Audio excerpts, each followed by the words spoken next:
The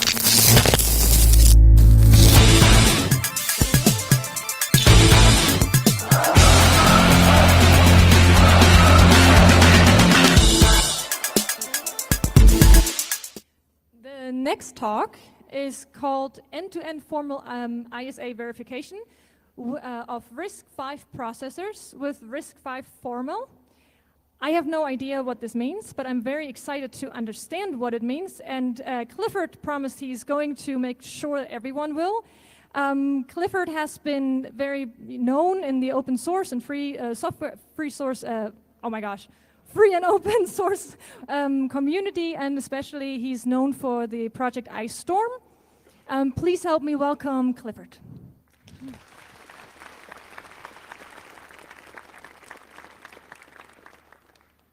Thank you. So my talk is about end-to-end formal ISA verification of RISC V processors with RISC V-formal, and I thought maybe I start with breaking down this title. So what's RISC V? RISC V is an open instruction set architecture. It's an open ISA. So it's not a processor, but it's a processor specification, an ISA specification that is free to use for everyone.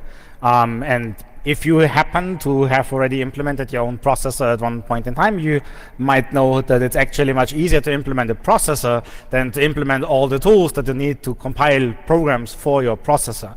And if you use something like RISC V, then you can reuse the tools that are already out there. So that's a great benefit. However, for this endeavor, we need processors that are actually really compatible to each other, processors that implement the RISC V ISA correctly. So with many other ISAs, we start with one processor and we say, oh, that's the processor, and later on we figure out there was a bug. And what people sometimes do is they just change the specification so that the specification now fits the hardware they actually have. We can't do something like that with RISC V, where there are many, many implementations out there, all being developed in parallel to fit the same specification. So we want to have some kind of means to make sure that all these processors actually agree about what the ISA specification is. So what's formal verification? Formal verification is a super broad term. In the context of this talk, I'm talking about hardware model checking. More specifically, I'm talking about checking of so-called safety properties. So we have some hardware design and we have an initial state, and we would like to know if this hardware design can reach a bad state from the initial state. That's formally the problem that we are trying to solve here. And there are two means to do that, two different categories of proofs. There are bounded and unbounded proofs. And with the bounded proofs, we only prove that it's impossible to reach a bad state within a certain number of cycles. So we give a maximum bound for the length of a counterexample. And with unbounded proofs, we prove that a bad state can actually never be reached.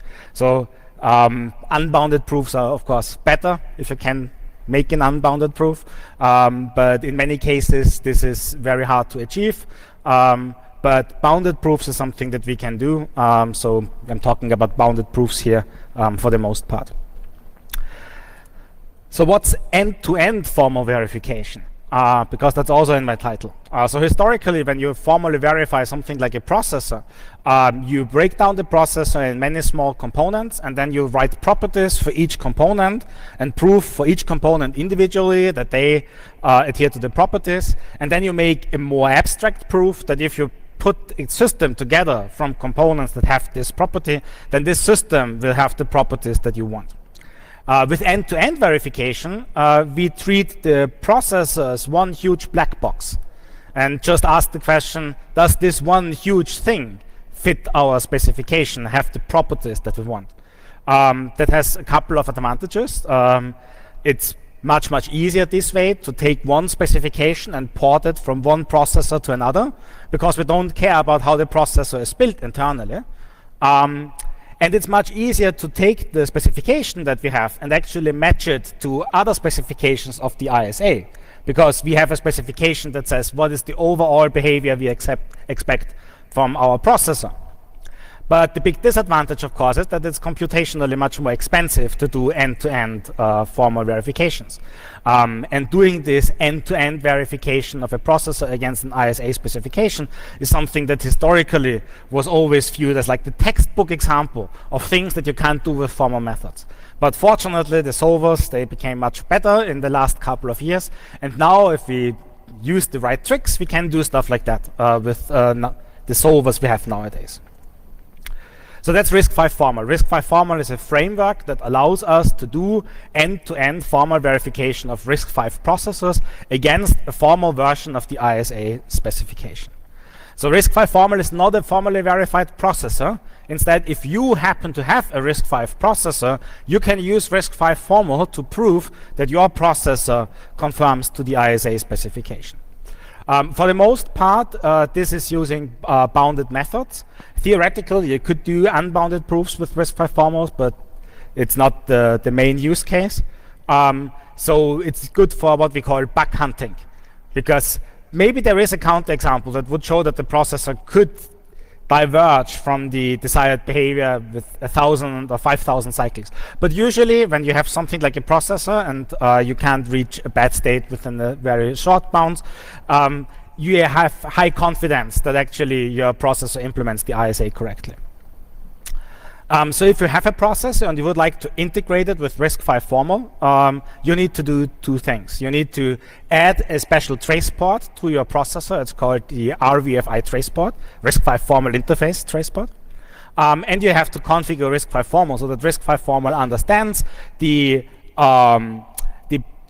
attributes of your processor. So for example, RISC-V is available in a 32-bit and a 64-bit version. You have to tell RISC-V-formal if you want to verify a 32-bit or a 64-bit processor. RISC-V is a modular ISA, so there are a couple of extensions, and you have to tell RISC-V-formal which extensions your processor actually implements. And then there are a couple of other things that are transparent for a userland process. Like if unaligned loads or stores are supported by the hardware natively. Because RISC-V, the spec, only says that when you do an unaligned load or store, then a user space program can expect this load or store to succeed, but it might take a long time because there might be a machine interrupt handler that is emulating an unaligned load store by doing aligned loads and stores.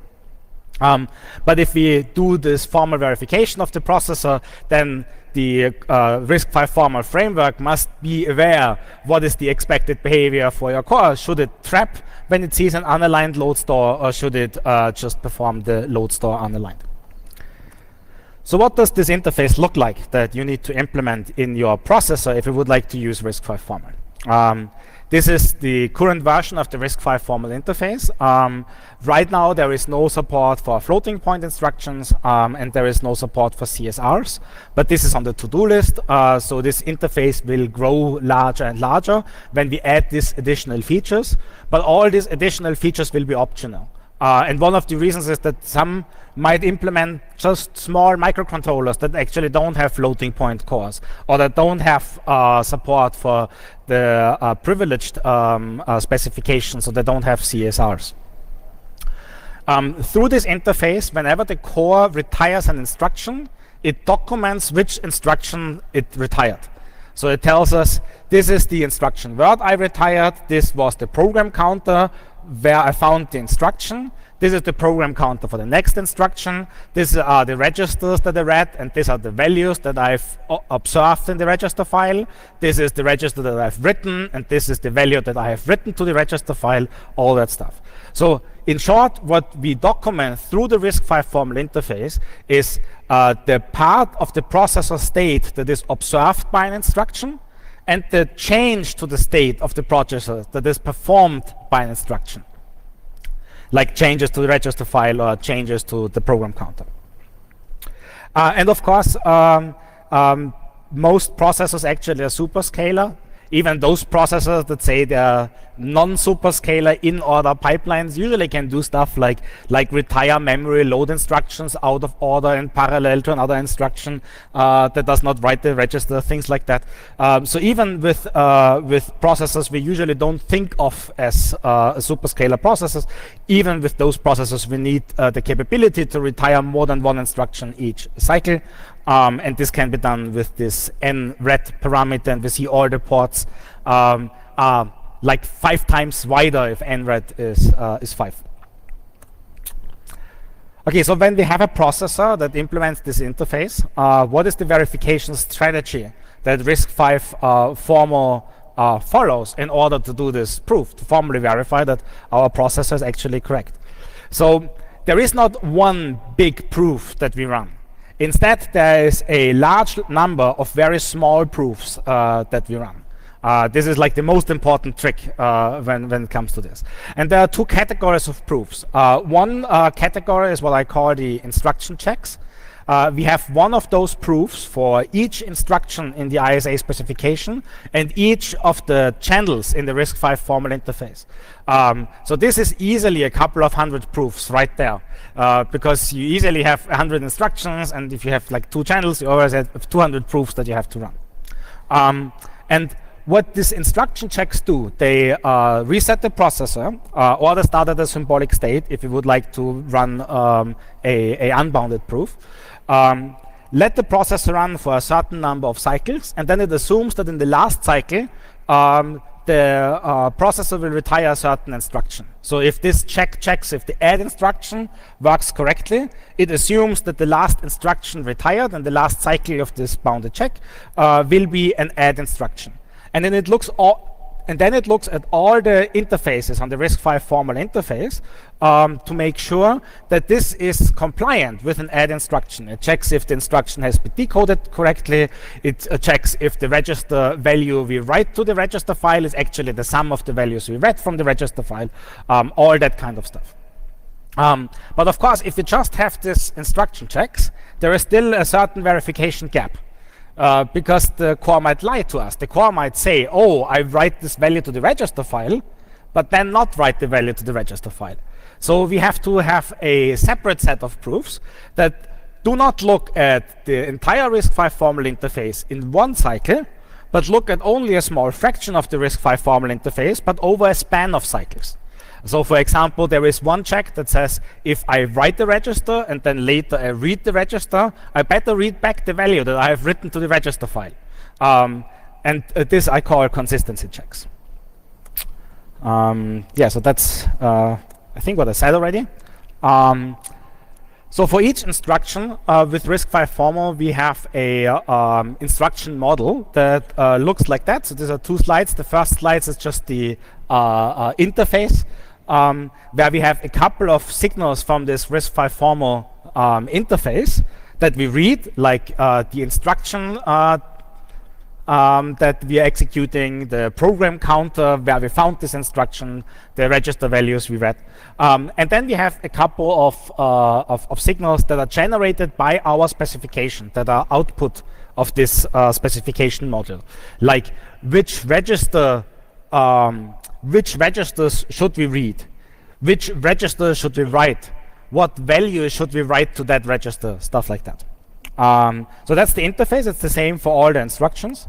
And then we have a body that looks more like that for all the instructions, that just decodes the instruction, checks if this is actually the instruction the check is for. So in this case, it's an add immediate instruction. And then we have things like the line near the bottom above default assignments assigns back PC write data, for example, says, okay, the next PC must be 4 bytes later than the PC for this instruction. We must increment the program counter by a value of 4 when we execute this instruction. Things like that.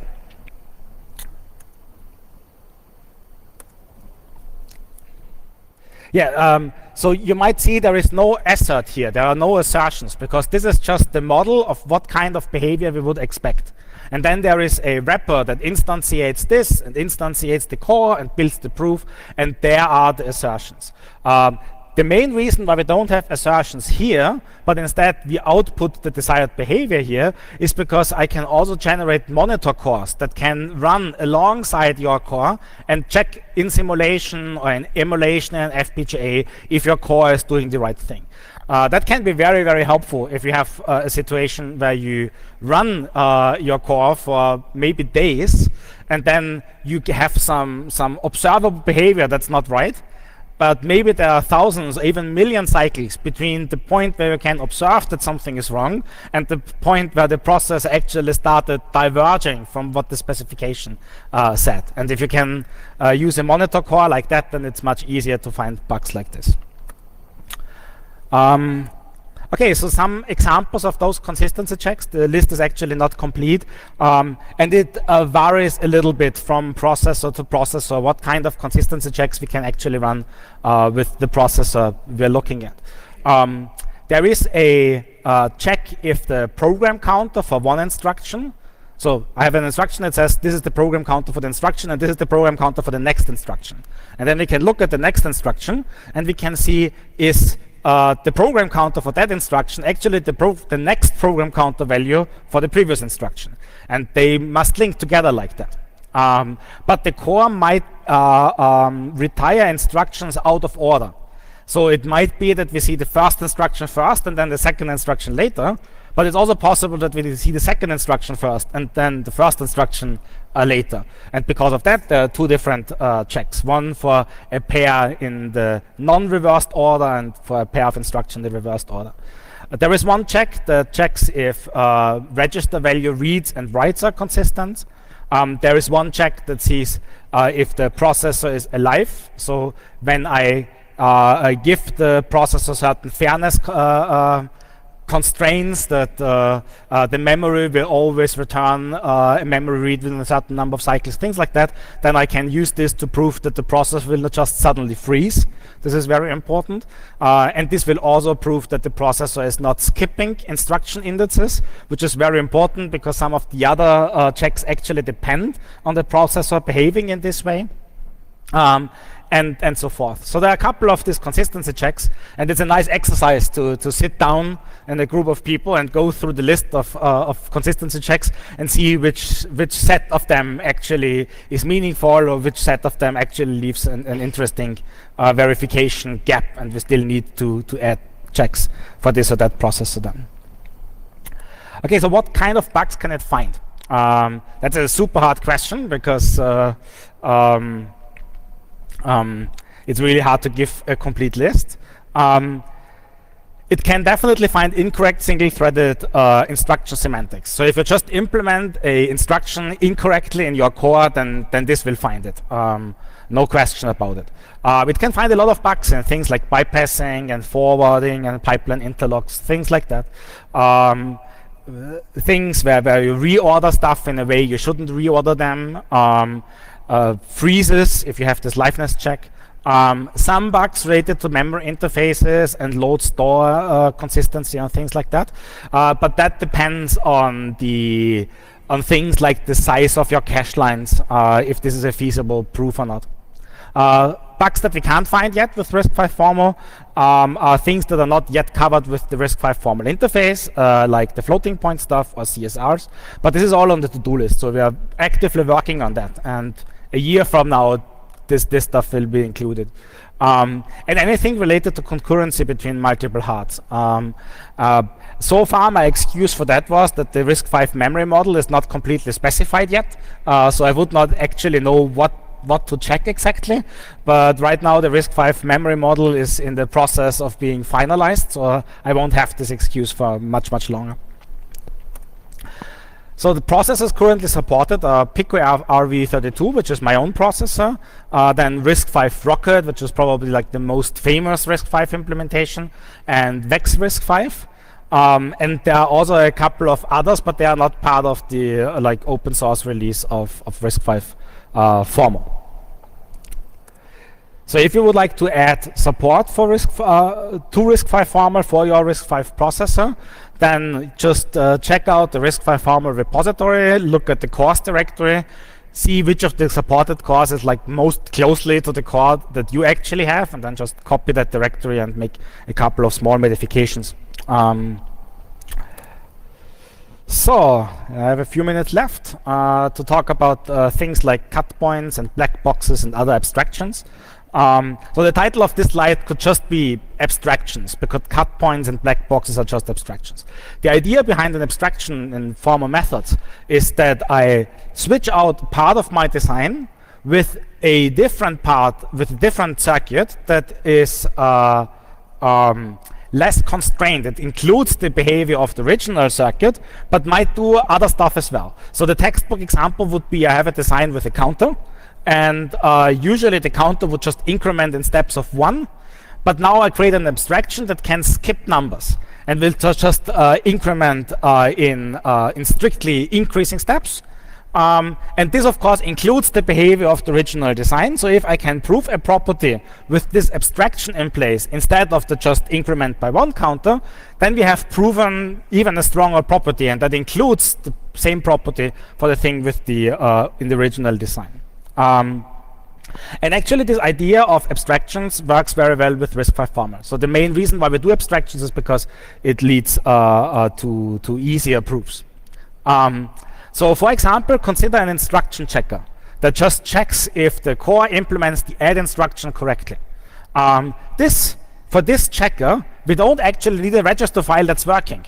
We could replace the register file by something that just ignores all writes to it. And whenever we read something from the register file, it returns an arbitrary value. That would still include the behavior of a core with a functional register file. But because the instruction checker does not care about consistency between register file writes and register file reads, we can still prove that the instruction is implemented correctly. And therefore we get an easier proof. Of course, we can't use this abstraction for all those proofs, because there are other proofs that actually check if my register file works as I would expect it to work. But if we go through the list of proofs and we run all these proofs independently, then you will see that for each of them, it's possible to abstract away a large portion of your processor and therefore yield an easier proof. Depending on what kind of solvers you use, some solvers are actually very capable of finding this kind of abstractions themselves. So in that case, it doesn't really help by adding these abstractions manually, but just realizing that the potential for these abstractions is there is something that's very useful when guiding your decisions how to split up a large verification problem into smaller verification problems, because you would like to split up the problem in a way so that the solver is always capable of finding useful abstractions that actually lead to easier circuits to prove. Yeah, with a bounded check, we also have the questions of what bounds do we use. Of course, larger bounds are better, but larger bounds also yield something that is harder to compute. And if you have a small bound, well, then you have a proof that runs very, very quickly, but maybe you're not very confident that it actually has proven something that's relevant for you. So I propose 2 solutions for this. The first solution is you can use the same solvers to find traces that cover certain events. And you could write a list and say, I would like to see 1 memory read and 1 memory write and at least 1 ALU instruction executed and things like that. And then you can ask the solver, what is the shortest trace that would actually satisfy all this stuff? And when that's a trace of, say, 25 cycles, then you know, okay, when I look at a proof that's 25 cycles deep, I know at least these are the cases that are going to be covered. But more important, I think, is usually when you have a processor, you already found bugs. And it's a good idea to not just fix the bugs and forget about them, but preserve some way of reintroducing the bugs just to see if your testing framework works. So if you have already a couple of bugs and you know, oh, it took me a week to find that and took me a month to find that, the best thing is to just add the bugs to your design again and see what are the bounds that are necessary for RISC-V-formal to actually discover those bugs. And then you will have some degree of confidence that other similar bugs would also have been found with the same bounds. So results, I found bugs in pretty much every implementation I looked at. I found bugs in all three processors. We found bugs in Spike, which is the official implementation of RISC V in C. And I found a way to formally verify my specification against Spike. And in some cases where I found a difference between my specification and Spike, it turned out it was actually a bug in the English language specification. So because of that, I also found bugs in the English language specification with RISC V formal. Future work. Multiply is already supported. The floating point is still on the to-do list. 64-bit is like half done. We would like to add support for CSRs. We would like to add support for more cores, but this is something that I would like to do slowly, because adding more cores also means we have less flexibility with changing things, and better integration with non-free tools, because right now all of that runs with open source tools that I also happen to write. So I wrote those tools. But some people actually don't want to use my open source tools. They would like to use the commercial tools, and it's on the to-do list that I have better integration with those tools. Maybe because I don't get licenses to those tools. So we will see how that works. Yeah, that's it. Do we have still time for questions?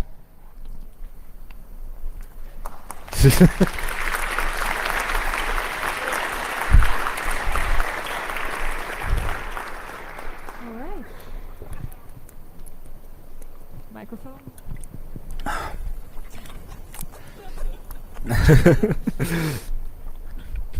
So I'd say we start with questions at one. Sorry, here we go. We have 2 questions. We have time for 2 questions, and we're going to start with microphone number 1, please. Hello, thanks for your talk and for your work. First question, you told about RISC V formal interface. Yes. Does vendor ship the final processor with this interface available? Oh, yeah, that's a great question. Thank you. This interface has only output ports. And actually, when you implement this interface, you should not add something to your design that's not needed to generate those output ports. So what you can do is you can take the version of your core with that interface, the version of the core without that interface, then in your synthesis script, just remove those output ports and then run a formal equivalence check between that version and the version that you actually deploy on your ASIC. Thanks. And one short question. When people say formal verification, usually others think, oh, if it is verified, it is excellent. So absolutely excellent. And do you plan to say that it will find all the errata for the processor?